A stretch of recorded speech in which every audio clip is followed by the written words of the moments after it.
In today's video, I'm doing a review of the Saker 4-inch mini chainsaw. Hi, I'm Robin. Welcome to Robin's Container Garden.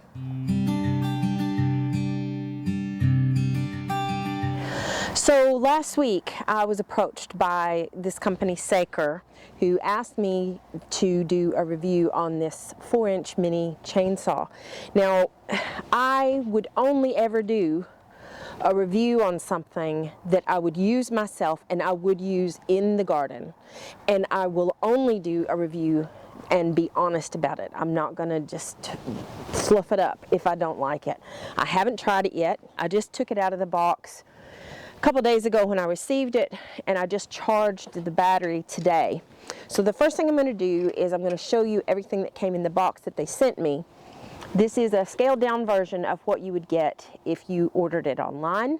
I'll put a link down in the description so you can have a look at their website, and if you decide to order it, you can. I'm not getting any kickback for it. They just sent this to me that I can keep in order to do the review. So let's get on with this. The first thing that comes in the box is actually the chainsaw itself. It has a 4-inch blade or 10-centimeter blade, and it has a guard here. It has also protection. This will be, you're supposed to use it with 2 hands, so I would hold it down here and hold it here. Now I'm not right-handed. I'm left-handed, but I grew up in a time where left-handed people were not looked at very favorably. So I learned how to do a lot of things with my right hand. I do use my right hand a lot, so I'm kind of ambidextrous. So I will be able to use the safety button here, because there's a safety button just here, so you can't push this trigger without pushing that safety button first. It doesn't have the battery in it, so I can demonstrate. You just push the button and then you can actually push the trigger to get it to go. A left-handed person would have a hard time pushing the trigger, pushing that button in to push the trigger. Might have to use both hands to do it. Might be a good idea to have a second button on this side for left-handed people, because we do exist. I know it's hard for some people to believe that. Hands up if you're left-handed. I'm going to be able to use it the way that it was designed, with the safety button to use with my thumb, so I can actually push the button. So it's not going to be a big deal for me, but it might be a little bit more difficult for people that are left-handed. So that was one of the things that came in the box. The other thing was the battery pack. Now this battery pack charges with this cord, and the little connector just fits right in here, and you plug it in. The plug has an indicator on it, and it gives you a little LED light here. I'll show you a close-up as well. A little LED light here that's red when it's not charged all the way, and it turns green when it's charged. Any kind of charge that was in the battery when I received it, it tells you in the booklet not to use it until you've charged it fully. It took about an hour and a bit to charge it. I don't know how long it would charge from being nearly dead, but it does have a battery indicator on the battery. There's a little red button, and if you push the button, it tells you how much power there is in that battery. So you'd be able to tell when you're using it if it's close to being used up, which I think is a good thing. It also comes with a couple of little tools, a mini screwdriver and a tool so you can open it up to work on the chain, replace the chain, clean it, or whatever, and you can use the screwdriver for tension. So it has those with it, so you don't have to worry about trying to find things that fit. It comes with those already. And it also comes with some lubrication oil. This is mineral oil. It does say in the booklet that if you're going to use it on fruit trees, that you want to make sure that you use vegetable oil, because mineral oil can damage your fruit tree. So keep that in mind. Just use vegetable oil to use it, but this comes with it, so we'll be using that. The saw itself doesn't have a reservoir for oil, so you do lubricate it every time you use it. So before every use, you would just put some oil on here and run it a few times just to get the oil all the way around the chain. And the other thing that comes with it is this.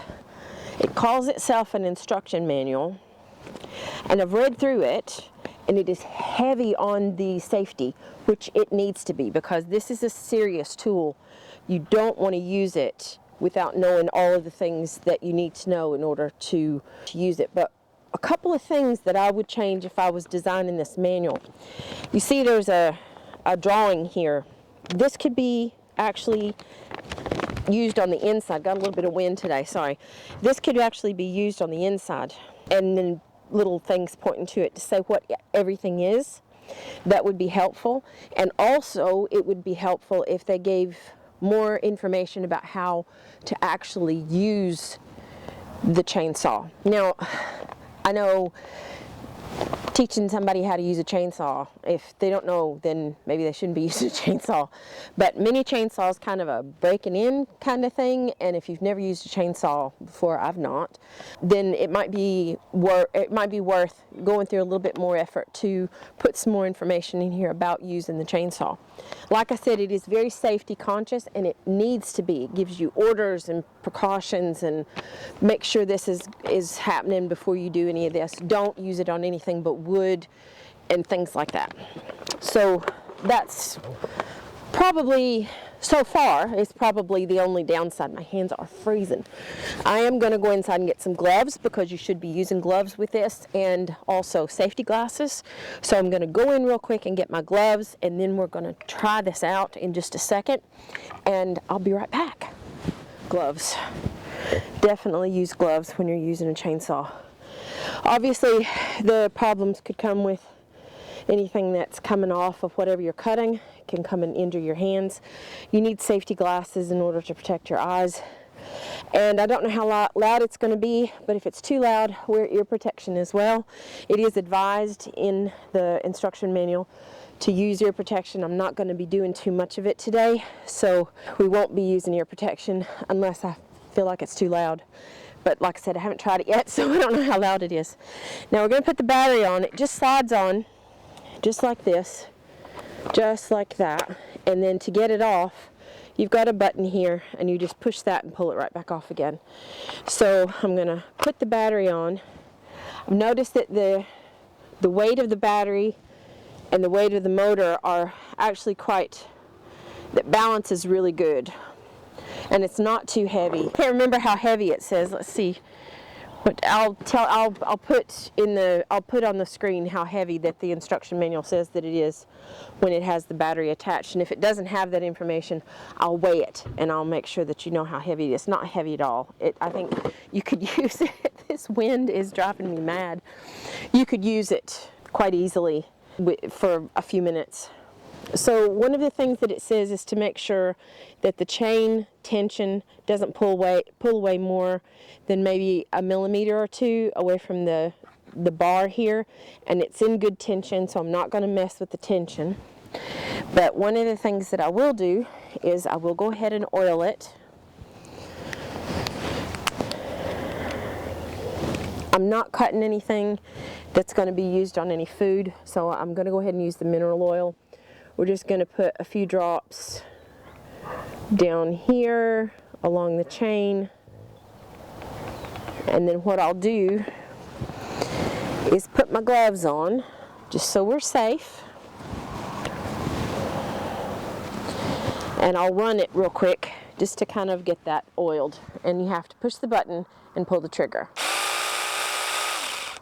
That's not too loud, actually. That's okay.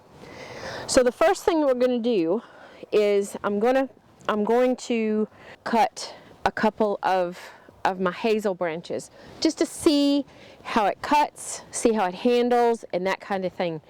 And so I'm going to bring you in a little bit closer so you can see how it's cutting, and then we're going to go around the front of the garden and do the thing that I really needed this for in the first place. Okay, so the manual says not to use this on anything bigger than 4 inches, which is about that long. So anything bigger than that, it's probably not a good idea to try it. But we're going to try this first.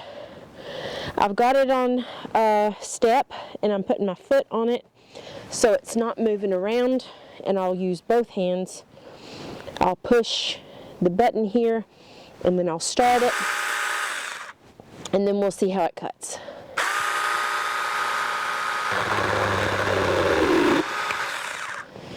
Okay, well, there we go. That's our first cut. And we've got some splinters here, but other than that, that's a nice smooth cut. Okay, so now we're going to take it around the front, and I'm going to use it for the purpose that I wanted to use it for in the first place, and that is going to be for pruning, cutting down the rose bush around front. So come with me and we'll see how it does on that. Because we're doing this big thing here, I didn't wear my safety glasses before, so I'm going to go ahead and put them on now.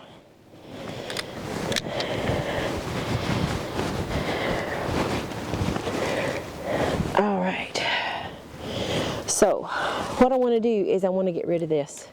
This is a pain in my backside. It goes all the way through. It's a rose bush.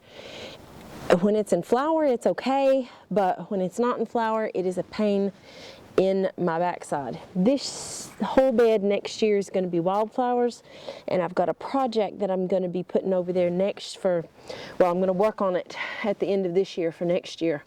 And this is going to be a problem. So I'm going to cut this down. Now I've got some stuff down here. I'm going to start probably here, cut this back, and then kind of work my way down.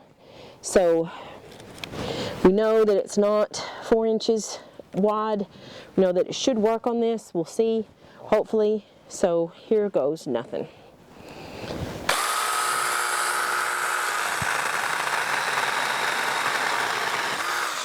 Okay, short work of that.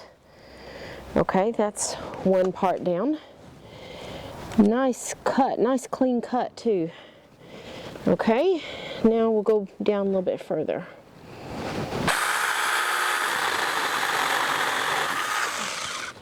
Okay, again, nice clean cut. You can maybe see the cut there that I made before. So that's another part down, and then we've got some down here. We'll go down a little bit further. Let's inspect this here. Okay, so I've got a little bitty bit here to bring up and a couple of little bits over here. And after that, I think we will have taken care of most of the problem with this thing. Keep an eye on it and see if anything else comes back up, but that's going to do it. Okay, well, that's that. So I'm going to say, I would say all in all, it's a good little tool. I have struggled with manual saws before with that stupid bush around the front, and it's in an awkward position next to the wooden fence. So if you're not careful, you could just saw right through the fence. I've taken that rose bush down as much as I can at the moment.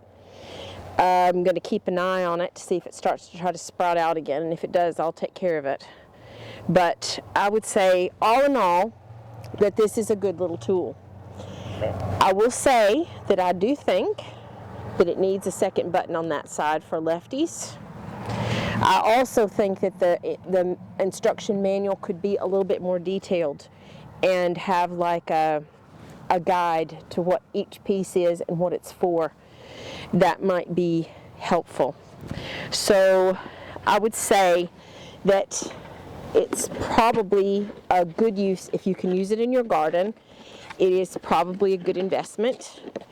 You'll need to, just like any garden tool, you'll have to keep it maintained and clean and lubricated. Make sure that it's sharp. You can get replacement blades for it. And obviously when you get down to the end of this mineral oil, you can either use mineral oil or vegetable oil to do your lubrication on the chain when you're using it. So just keep all that stuff in mind. If you go a long time without using it, probably the best thing to do is to make sure that it's clean and review that safety instruction before you use it again, just to be sure. I'm planning on trying to use it also for another project that I've got with pallets. So I'm going to have to make sure that when I'm doing the cutting that I'm not going to be cutting through any nails that are in the pallets. So I need to get those out before I start working on a pallet, because you certainly wouldn't want to cut a nail with this little chainsaw, because I think it'll damage the chainsaw or it can send some shrapnel flying. You don't want that. I would say it's a great little tool, and if it's something that you can use in your garden, there's a link down in the description and you can pick one up for yourself. And my normal motto seems a little bit off this time, so what I'm going to say is, remember, you don't have to cut all the things, just cut something. Anyway, thanks for watching, guys. I hope it's been helpful. Take care. Bye, y'all.